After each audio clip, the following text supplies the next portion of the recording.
panoramic x-ray, and off of that, we would measure where the nerve is and then add 25% of that because of the magnification and so on and so forth. So you can imagine we weren't very accurate as to where implants were being placed. We were as accurate as we could be because of the technology that we had. So nowadays, I think the absolute minimum that anybody has to have to do proper implants is a cone beam CBCT x-ray unit.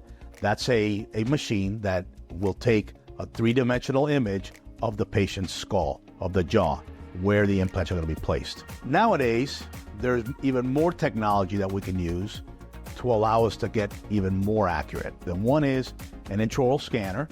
What that is basically a way of taking an image in 3 dimensions of the mouth the way it exists. Let's call it a digital impression of your teeth. If you combine that with the 3-dimensional image of your skull, we now have software where we can create a surgical guide. We can print a guide that can be placed in the mouth, and then all the drilling for the implant placement can be done through this guide. So to me, those 3 pieces of technology are probably the biggest breakthrough that came in the last, say, 15 years, 20 years. They've come down to a point where in the last 6 to 7 years, they're easy to use and readily available to everybody.